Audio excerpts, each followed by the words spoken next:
morning, it's Tuesday the 23rd of September. My name is Munira and welcome to our daily market bites.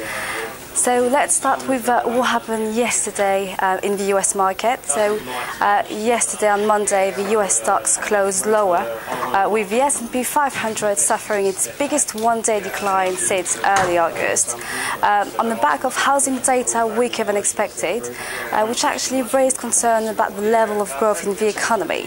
The Dow fell 0.6% to 17,175 points.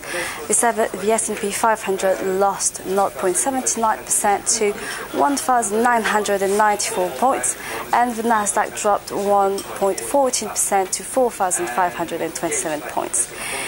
Overnight, the Hang Seng index was flat at midday at 23,960 points on the back of a crucial HSBC PMI in China.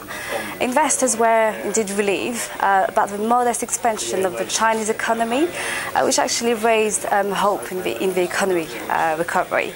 Flash PMI indeed rose to 50.5 in September from August final reading to 50.2. And 50 point being actually the level separating growth in activity from contraction.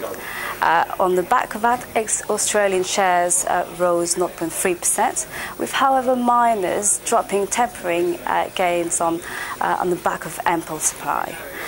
In the currency space, we have the dollar, which is actually taking a breather at 108.74 yen after a 6-year high of 109.46 last week.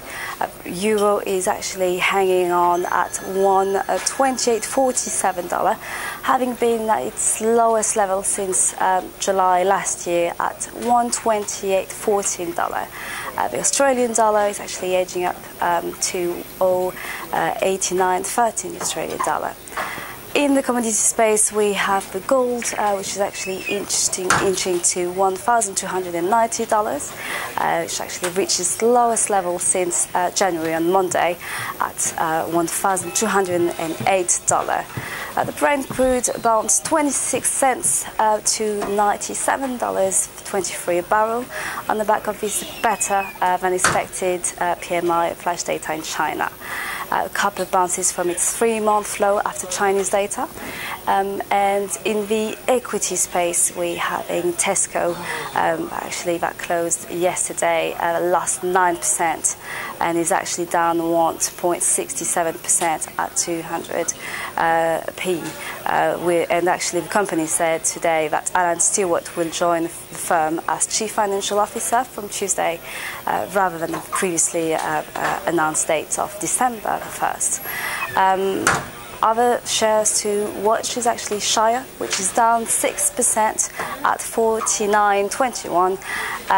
They are actually moving against tax avoidance by corporation. The Obama administration took several actions on Monday to curb inversions deals such as US drug makers at this acquisition of Shire that allow companies to escape high US taxes by recuperating abroad.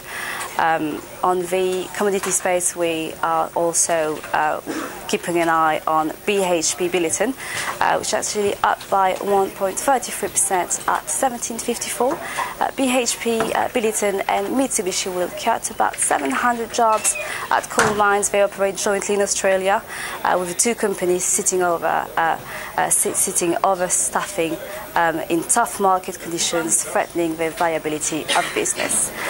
In terms of data, we are keeping an eye today at 7:30 GMT on the European market German PMI in September, at 8 o'clock GMT the Eurozone PMI, and at 12:30 GMT the Canadian retail sales for July, and at 13:45 GMT the US market US manufacturing PMI.